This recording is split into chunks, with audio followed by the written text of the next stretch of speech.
Hi, this is Scott with Android Guys. I'm sitting here with Luke. Hello. Luke, you have a game that you've been playing here. It's a brand new game, really, Brand new. and it's not a small title. No. I'm very curious to see what you think of this. I know how you tend to spend your time, what your interests are, and things Sure. like that. So this obviously seems like a fit for you. Yeah. So I'm assuming you're going to kind of skew the scores in a certain direction. Yeah. But I still want to hear either way. Yeah. What are you going to talk to us about today? I'm talking about a game called Diablo Immortal. So this game is released by a company called Blizzard Entertainment Incorporated. I'm very familiar with Blizzard Entertainment. They are the company that makes World of Warcraft, that makes Overwatch, Diablo. So they've been manufacturing games for many years, and Diablo Immortal is the newest venture in the Diablo series. It's a mobile game.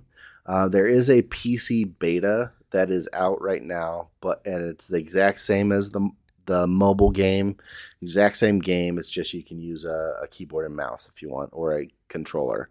But I've been playing on mobile, and this came out just on June 2nd. So whatever you're listening to this, that's how long I've been playing it. Almost a hot take. Yeah, almost a hot take. But I've been playing my little heart out on this game. I got a couple friends that I've been playing with, and this game, if you're familiar with Diablo, it's very much the same Diablo that you're used to. If you're not familiar with Diablo, I will tell you, Diablo is all about just going through and killing monsters. It is a third-person style isometric view, meaning you're looking kind of top-down almost, or kind of an angle of a map, and you're just running around, hacking and slashing at monsters. And looking really cool. So the game has a bunch of different classes of types of characters you can be. You can be a barbarian, you can be a wizard, you can be a monk, necromancer, kind of like a gunfighter type of person. You can be a cleric, all kinds of different characters. And they all do different things. So you control the game by moving around with your left thumb is how you move around. And then with your right thumb, you have a main attack button, and then you have 4 special attacks. And then there is a 5th kind of ultimate attack that you build up as you fight things. You'll build up a meter and then be able to use an ultimate attack later on. But really, you go through and there are quests to do. You do quests in different areas, different map, different kind of locations in this world. There is a main city that you come back to where you upgrade your gear, and kind of you can add gems that do augment abilities, whether they give you more life or give you more damage, or give you better resistance or better armor, different things like that. And then you just go through. It's just kind of essentially a loot grind. You're basically just fighting monsters to get better loot, and as you level up, the monsters get harder. And then once you reach the level cap of 60, so you go 1 to 60, and then you become this Paragon leveling system, where basically you just start over at Paragon 1 and go all the way back up. And once you hit 60, you unlock a new difficulty mode. You go from normal to the next difficulty is called Hell 1, and that's like hard mode. And then as you progress through that, there's Hell 2, which is like very hard. And that's all there is. But you can do going through the map and fight monsters. You can go through dungeons and fight monsters in a dungeon with main bosses at the end. And then you can go through and do a raid style where you can fight with 8 characters at a time to fight a main boss.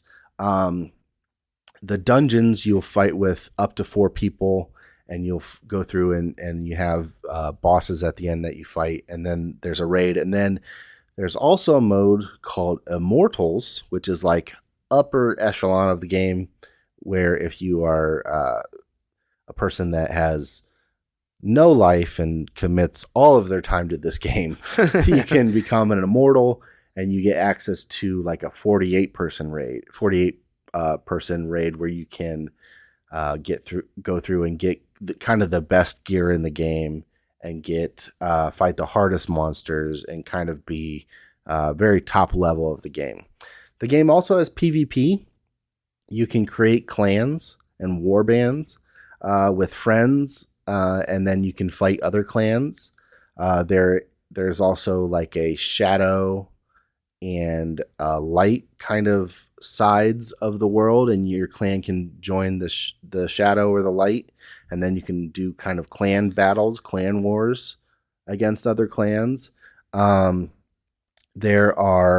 an in-game marketplace where you can, if you find, a really rare gem or something like that, you can put it up for auction in game where another player can buy it and pay you in-game money to give you money to buy something that you need from the auction house, or to buy more upgrades for your character. The game's cool because each character class has multiple different ways to build them, where, the barbarian is basically a brute fighter, but there's a type of barbarian that can summon other warriors to fight with them. There's a type that's just made for just going through and cleaving. There, if you're looking at the wizard, you can be kind of an ice build, or you can be a fire build. So you get access with the different character classes to kind of build the character that you like. There's no like this. There obviously, when you look online, there are recommended builds for each class. If you're going to play a monk, this is maybe the best way to play a monk. Sure. If you're playing PvP versus PvE, which is, players versus everybody, everybody versus the computer. Yeah. There are recommended builds, but really you can build it however you want, however your play style. And it doesn't really, unless you're playing at the very top echelon of the game, that build doesn't really matter. It doesn't really affect your ability to progress in the game. You're going to be able to go through and fight and make it through the quests and the daily quests and certain things like that with no problem. So that's really cool from the aspect that as a player, you can kind of play the game you want to play. The game, I gave it a 3.9, almost a 4. This is definitely, like you said, this is right up my alley. Yeah. I like this style of game. I gave it feature-wise, I gave it a 3.5 because it does have that story mode. And then as you get to the high level, you get into this Paragon system that has daily quests and elite quests and a new complete challenge, a new, challenge difficulty to get you better stuff. But then there's also the clan wars, there's also the immortals, there's also PvP. So it has a bunch of different options and different play styles for you. Graphics wise, I gave it a 3.5 for a mobile game. At times the graphics are just okay. They're not amazing, but they do what they need to do. And a lot of times in Diablo, with Diablo games, there's a lot of things on screen at a time. And I think they had to strike a balance between making it look good, look really good, and making it not bog a phone down when you're playing it on mobile. So it looks good. It probably doesn't look as good as it could on mobile, but with the amount of things happening on a screen and the amount of particle effects and special effects that would be happening with different magic users and different things, they probably had to pare the graphics down a little bit just so that most phones could handle it. Sure. Audio, though, is great. The music is great. There's some really good voice acting for all of the non-player characters.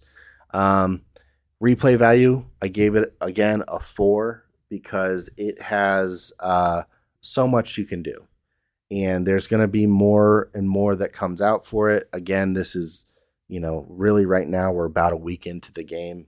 Yeah. So there's just going to be more and more. And then ads and notifications. I actually gave this, if you look online for Diablo Immortal right now, there is a lot of blowback in the community because it seems like a game that's centered around in-game transactions. And it definitely is. It's a free-to-play game. But they want you to pay money to get access to things to make you better faster. But in ads and notifications, when you're not playing the game, you see nothing. It doesn't ever say, hey, come and play the game, or hey, you're missing out on this. It doesn't. You can set up notifications through like the Blizzard BattleNet, where if your friends start playing, you can get a notification that way. But as far as the in-game notifications, it'll pop up a notification when you open the game and say, hey, new bounties are available or new whatever is available, but it's not going to say that out of the game. Okay. So I gave it actually a 4.5 because that's for high. a free to play game, to not beat you over the head with things outside of the game is pretty commendable. Now in game, it definitely gives you options of, hey, here's a battle pass to purchase. Hey, there's a special bundle available after you beat this dungeon. Hey, there's this and this and this. So they definitely will suggest purchases to you in game, but as far as like out of game notifications or any kind of, there's no ads or anything for anything other than Diablo items in the game. Okay. Really, that's it. I could go on and on about how the game plays and how to play the game, but you got the gist of it. It's a hack and slash loot game. You're just going around a map, killing monsters, and trying to collect as much loot as you can. Does it feel worthy of that series? It does. It feels very, very much like a Diablo game, and for mobile controls, for converting it kind of to a touch screen, it really works. There are times where I've been, not able to coordinate my fingers correctly, and I've died because I was trying to move out of the way and I just couldn't. Sometimes you want to drag your finger or your thumb farther into the screen than you really need to. But the gameplay feels really good. It feels like you're playing a Diablo game, but you're just playing on your phone. Nice. I like it because I can play a real game, quote unquote. Yeah. And still sit and watch TV with the wife or something, and not feel like I have to be sitting in front of a different TV or something like that. Have you done much in the way of headphones with this one? I have. And how does it feel immersive? It's great. Yeah, no, it feels really nice. Actually, the game has a very nice in-game voice chat system too, where you can join voice channels with random people. Like you can just join a world chat channel or a zone chat channel, which is kind of interesting. Some people have it on whether they know it or not, and so you can kind of hear people like talking to somebody else in the background.